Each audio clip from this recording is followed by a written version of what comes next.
Hi, everyone, and welcome to Kering's Women in Motion Conversations. Oh, not yet, okay.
Hi, everyone, and welcome to the final edition of the Kering Women in Motion Conversations. We are here. Tomorrow is the final day of the Cannes Film Festival and the awards ceremony, and I'm thrilled to be here. My name is Minori Ravindran, and I'm international editor for Variety. We are here actually with a truly inspiring guest, Emily Yang. Emily Yang is a former visual graphics designer turned multidisciplinary artist and NFT virtuoso. She's here to tell us about the arts in the digital age, Web3, and the decentralized financing landscape, and how women and women of color are leading in these spaces. I'm really looking forward to this conversation. Thank you for being here.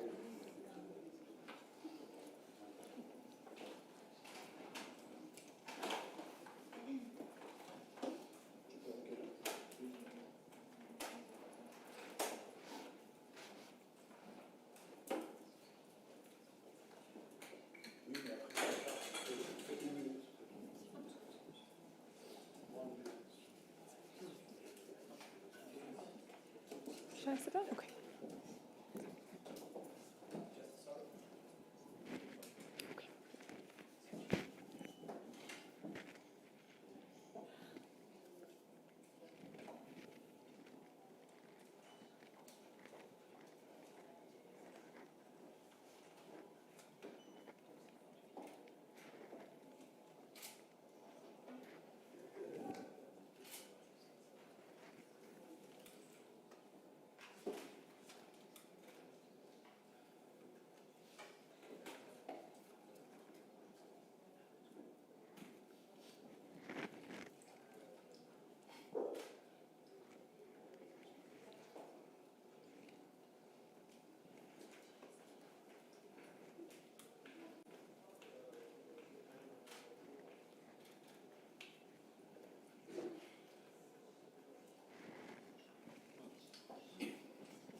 Everyone, I'm sure you know this, but there's room at the end for questions as well. So if you, just to say, it's like awkwardly sitting here.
welcome. Hello. Very nice to Thanks see you. for having me. Thank you for being here with us. 1 minute photo, guys. Oh. In the meantime, please turn off your mobile or put them on silent. We highly appreciate it. Thank you. Wait. 1 minute photo. Wait. Emily, please, just here. Yeah, please. Yeah. And Emily, just at the back here, please. Thank you. Nice to Just wait. Just one more here from you, please. And here, please. Ready? Okay. And just at the back. Emily, Emily? Thank you. Please. Play, guys. And we're good. Thank you. Thank you. Amazing. So welcome to Cannes. How are you doing? Thank you. I'm doing great, actually. I've been really interested in speaking with you just because I know how huge People Pleaser is online and everything that you're doing. But you've had a really interesting trajectory, I feel like, because you began your career as basically a visual graphics designer for big studio movies. So how did you sort of like begin at that place? Well, pretty much what happened was I've loved art and drawing since a young age, but when I was in university, I watched WALL-E for the first time, and I just thought, I was so moved by the movie that when I watched the credits and I saw all those names in the credits who had worked on it from a technical perspective, I thought, oh, I want to be one of those names. And then so I sort of went into this deep dive of looking into how to make animation and computer graphics, and then I sought a career in it afterwards. Yeah. That's very, very cool. And I know that you had a big job lined up at Apple, effectively, and then when the pandemic struck, that was sort of put on ice, obviously, because of the COVID crisis. How did you pivot? Because ultimately, you sort of bet on yourself, right, when that happened? Yeah, I mean, it was definitely not an easy time. You know, looking back now, I obviously see it as a blessing in disguise, but at the time, it was particularly stressful because I was living in New York and I was worried about paying rent. I was actually collecting unemployment insurance because I had lost my job. And, you know, sort of what kept me sane during that time was I started an Instagram account, and that's how People Pleaser was born, was because I wanted an outlet just to make art because I was doing endless job interviews and applications at the time, and I was actually unemployed for more than a year. So I was applying to jobs for more than a year, and it was obviously really hard time to get a job because competition was so high and the global economy was unsure because of COVID. And so to make myself feel more productive during this time, because I had been working nonstop since I graduated all the way up until that point, and not having a job made me feel like I didn't know what to do with myself or that I didn't have a sense of purpose. And so I made that Instagram account to have an outlet so that I would start making artwork for myself for the very first time, because before I had always been making artwork for other big Hollywood studios and such. And it was really just to make myself feel like I was doing something productive and I wasn't putting my life to waste. Around that same time, I started looking into other ways of generating income because of a lack of a job. And then later in 2020, that summer, I had discovered DeFi, which stands for decentralized finance, which is a subsector of cryptocurrency. And I saw a way to sort of marry my own skill set with crypto knowledge and make myself sort of valuable and useful in the space out of purely a need to make some kind of income for myself. And so, yeah, I started using my medium and making all these animations to promote DeFi protocols. And then through word of mouth, I think one after another, they all started hitting me up. And then that's when I was like, this could be a real job. Yeah, there could be something here. Yeah. And I feel like digitally, most people sort of, in the online world, people know you as People Pleaser, which is a really fun handle, I think. How did you sort of land on People Pleaser? It really was one of those things where when I made the Instagram account, I was looking at all these other amazing digital artists who all had really cool artist names, and my actual name is not particularly interesting or unique. And so I thought, okay, I should probably also have a cool artist name. And I think it very much resonates with just my personality type, being a people pleaser. And so it was one of those things where my hand was already on the screen, and I just typed it, and I thought, honestly, I wasn't in love with it, and I said, I can always change it later. And then everything happened so fast. Now I don't have time to change. I can't change it anymore. It kind of just stuck. But yeah, thankfully other people like it. So I feel like people relate to it and they can understand it. It's a very human sort of. It was not intentional, but I'm very lucky. And how did you kind of go about expanding your art and what you do into the NFT world and sort of into this arena, because it's a very different sort of ballgame, isn't it? It is. I think a lot of people see it as either, oh, it's super ridiculous, or it's all over the top, like very over the top, or the media focuses a lot on sort of just numbers being generated. To me, I found obviously the technology is very interesting about being able to generate on-chain royalties for artists. Beyond the many things that NFTs sort of enable for people, but. It's really weird because I feel like as an NFT artist, your entire income and worth and self-worth is put online. Everybody's judging you by the numbers that you generate, and it is actually a lot of high stress. But it also at the same time is a very interesting and new field that people are just looking into. And for me, when I started doing the DeFi animations in 2020, I had also obviously discovered NFTs in tandem, and then I would mint a few here and there, but they were fairly cheap and sometimes wouldn't sell just because at the time I didn't have a huge following. So me entering the NFT space was a pretty intentional step actually. So in early 2021, that was when Nifty Gateway started becoming really big, and then all the big celebrities like The Weeknd and Grimes and all these people started dropping NFTs on Nifty Gateway, and then I sort of realized that there's this giant tsunami wave of interest from the mainstream that are coming towards NFTs. And I sort of was wondering, how can I position myself to also be a part of this wave?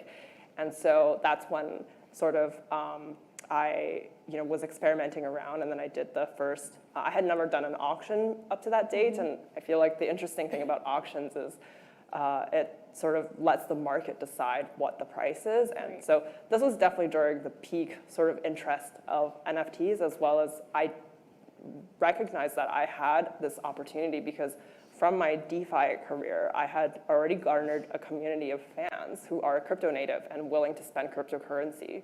Because just because you're a celebrity doesn't mean that you're necessarily going to do well in NFTs, because your millions of followers probably don't even transact in cryptocurrency, right? So I definitely had a little bit of an advantage there, is that my fan base was already crypto native, and I just saw an opportunity, and I describe it as having like a baseball bat ready, and I was watching the ball drop and wondering when I would hit it, and thankfully I hit a home run. I think you did, and it's amazing that it's all been so recent, because this is like the last 2 and a bit years, right? Yeah, I think that's a result of the space itself being so fast moving. We call it crypto time dilation, where 1 month in crypto feels like 6 months of real life events. The industry is ever changing, always moving really fast. I can well imagine, but I still feel like there is still some confusion in terms of what NFTs are. I feel like it's still a little bit opaque in terms of audiences and just the public like not really having a grasp of. Is that fair to say? Definitely, Yeah.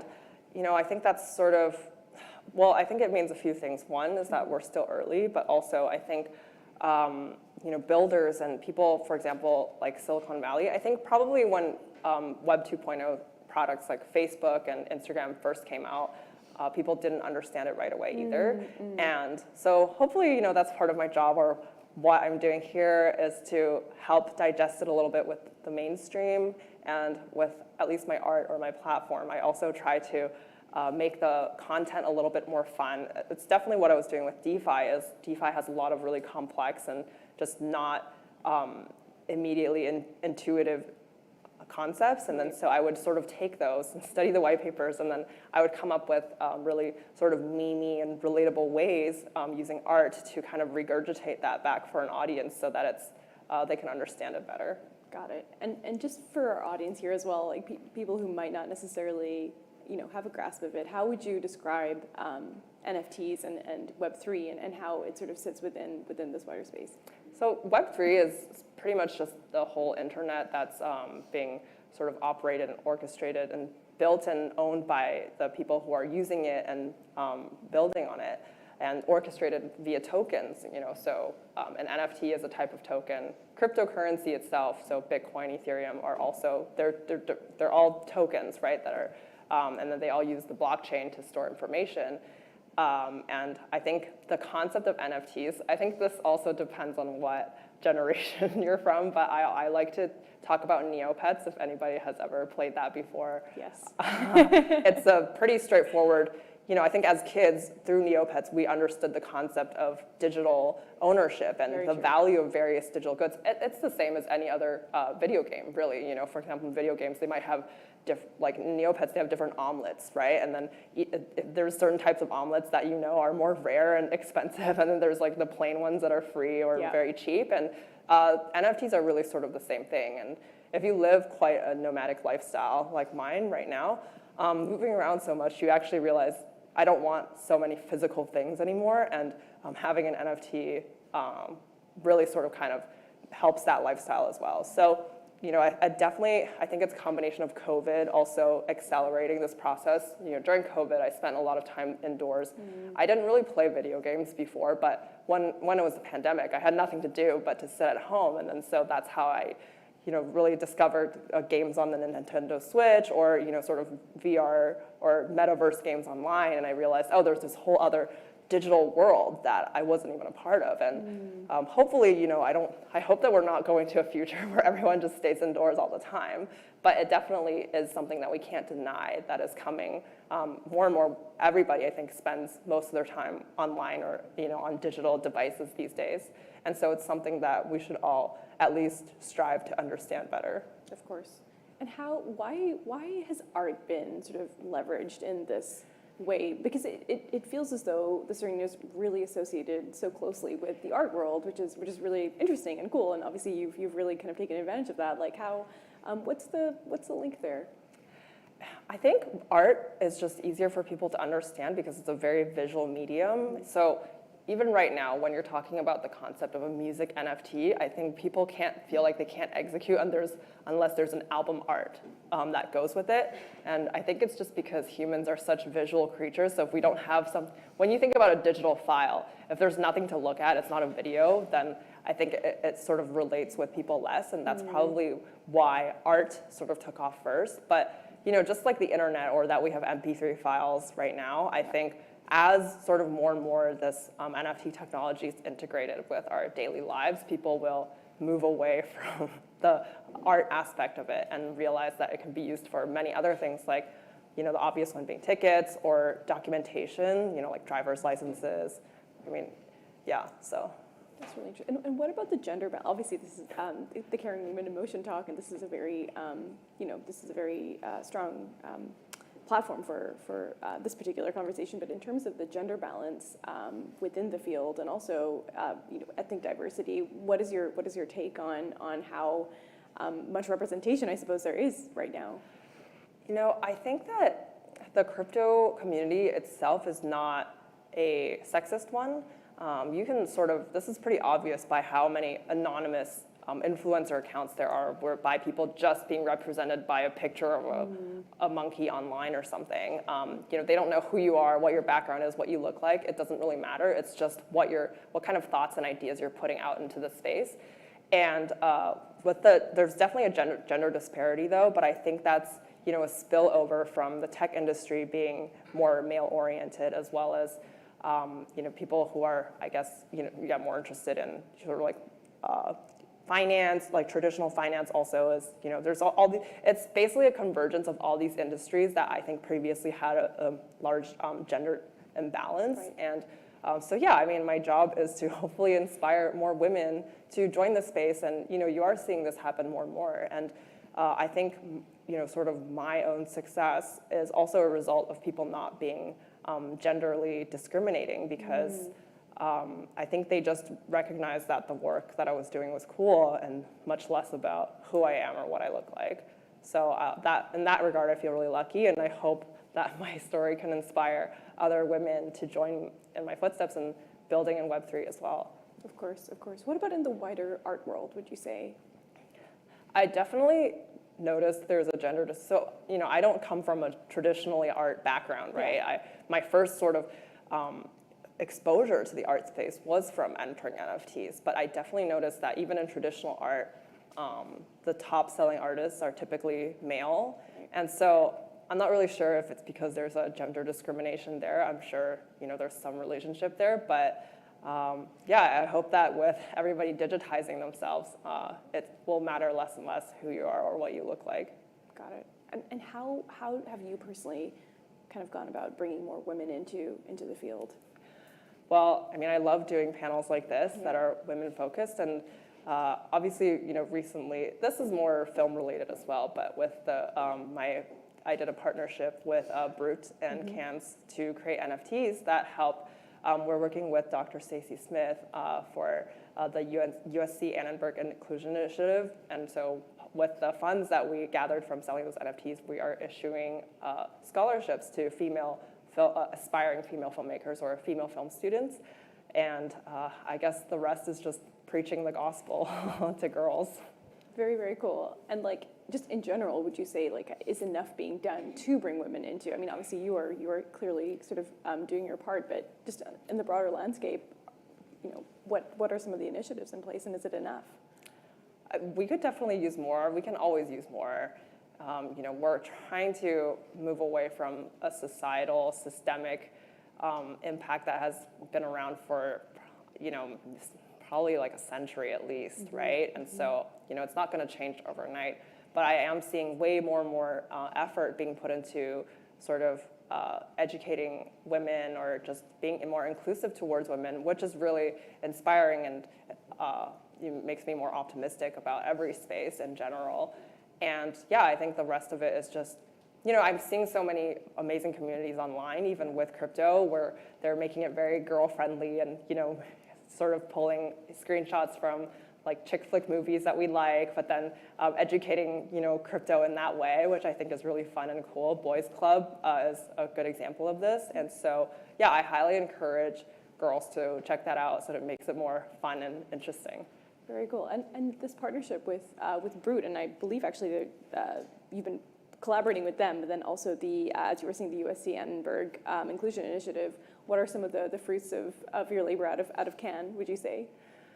Well, I think first, Brute is just a really amazing partner to have worked with. They've been so supportive and so resourceful, and it's super early, so hopefully this is just the beginning of an ongoing partnership, and we're excited to hopefully by the time next year Cannes rolls around, that we'll actually have some kind of activation for the females that did receive the scholarships, so we'll see how that goes. That's very cool, and I feel like a lot more is being done within the NFT space, within film in general, and the industry. It seems as though there's still a little bit of confusion, but people are still trying to leverage the space a little bit more, especially in places like documentary and whatnot. Yes. How have you sort of seen it in action? I know you've only been here a short time, but do you get that sense here in Cannes as well? I definitely see people talking about it, and I think it's sort of. That's probably where the next wave of NFTs is going, is media and IP and longer form content. Including myself, I've been quite interested in this as well. Last summer, I used NFTs to crowdfund the Ethereum documentary, and we raised over $2 million within 48 hours. So within 2 days, the documentary was fully funded, and is now, almost a year later, it's already have been shot, and well into production. And this sort of gave me new ideas about how we can use crowdfunding via crypto, because it's efficient as a resource for filmmakers. And this is something that I would love to hear more about filmmakers talk about, because I think a lot of people have this sort of maybe idea that as an NFT, like a movie needs to be an NFT or something, but I don't feel that that's the way that we should go, because you're not going to sell a one-of-one NFT of a movie for like $5 million to one person. That just doesn't make any sense, right? So it's sort of pushing us to think more about how we can use NFTs as utilities to facilitate the making of movies, which is something that I'm looking into and working on personally as well. Got it. Here in Cannes as well, just in terms of women and their place within the festival and their place within the film industry at large has been a real topic of conversation. There have been various incidents, and that's really put that conversation into sharp relief. What are your views? And obviously, as an artist, albeit working within the digital space, but kind of when you're kind of looking at cinema right now, how do you sort of perceive its progress for women? I think it's slow, but there is progress, and hopefully, through events and missions like this, we can accelerate it a little bit more. I definitely still feel like there, especially film compared to I would say even tech and other industries. Right now, it's still very, very much behind in terms of inclusivity of women, especially in sort of female directors or filmmakers. And so obviously, that's part of what we're hoping to change with the USC Annenberg Inclusion Initiative as well. Absolutely. Yeah, they've been really at the forefront of doing a lot of that work. Yeah, it's super inspiring. I think actually we've got a social media question here for you that I will let's see here. Okay, so we have a question from Emma from Instagram for you. Jeff Koons is just one of the artists from more traditional forms of creation who just created his first NFT, which he donated to the Amfar Gala, which actually happened last night. Do you think different artists can naturally move to this new space? And how are you? Yeah, I think any artist can move towards this space as long as they study up on the material and understand the technology. The space is very, very sensitive towards anything that could come off as a cash grab, because I think the media probably isn't helping in that all they do is report about how much this NFT has sold for several $1 million, and then so it's drawn a lot of unwanted attention in terms of people who might be greedy or in the space for the wrong reasons, for monetary reasons. Of course, there's a lot of monetary upside, but I think that generally you see people who sort of make a transition into this space that are doing well are the people who have done their homework to really understand why this technology could be revolutionary and not just the financial upside of it. Got it. It needs to feel organic and authenticity is key. Exactly. I'm going to throw to the audience in case anybody has any questions for Emily as well. Do we have any? Yeah. Okay, we've got one question here. So I think we have a mic actually coming to you just because we're recording. Thank you. hi, hello.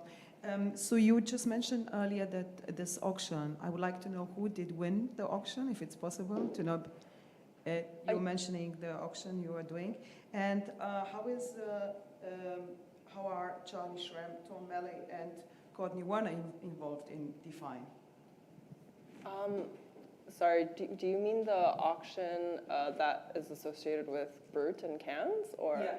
Oh, it's still ongoing, but part of the utility of the NFTs, which is really cool, is that it helps activate attending a red carpet or a movie premiere at Cannes. So, if you bought it now, it would just be sort of more of a commemorative, because Cannes just, it's almost ending now. But, I'm sure if people are interested, they can head to, it's just, maybe we can include a link later. It's like shibuya.xyz. Of course. Yeah, we will include a link later if people are interested in looking at the NFTs or where they're selling. Yeah. And sorry, what the second? How is Charlie Shrem involved in this, and Courtney Warner and Tom Melley? I don't know. Because I got an invitation earlier from them for an event. It was Define. Are you talking about the Amfar? No, I'm not talking about Oh. that. I can maybe explain later on. Okay. Because I got it's interesting. It's also. Yeah, sorry, I don't know who those people are, so. They work in the cryptocurrency work. Oh, okay, got it. Okay. Do we have any other questions at all? Oh, we've got one question here.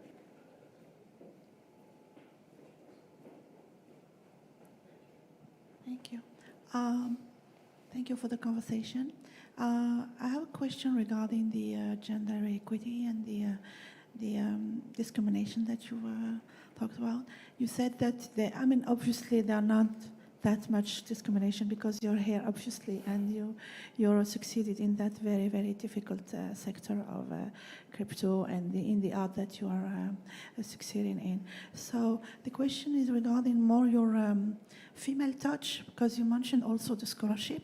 So what is the specific female touch that you're adding in your art and that you would convey to the as a message to the youngsters, to the young girls? Thanks. Well, it's interesting because early on I had a conversation with somebody who was interested in just like my art profile, and then they were mentioning to me, which I had not noticed before, that, oh, just by looking at your art alone, I could tell that you're a female. And then so, I found that very interesting, and I asked why that is. And apparently I guess, obviously there's so many just natural differences between men and women, but the way that we use lines or colors, there's just something that's a little bit more of a feminine touch, which I feel is harder to describe with words. But for sure, I think when people see my art, it's a little bit more feminine, I think. And that's what makes it fun and keeps things a little bit more diverse in the space as well. It's like what you were saying before, isn't it? It's easy to sort of hide behind that digital sort of, I guess, like mask, but ultimately the work that you produce does it has that lens of empowerment for women, right? At the end of the day, it's a little bit of an expression of yourself, right? Totally. Yeah. Absolutely. Well, I believe that we will wrap it up here. But thank you so much, Emily, for being with us, and congratulations on your Cannes debut. Thank you. And thank you to Kering as well for having us. Yes, thank you. Thanks.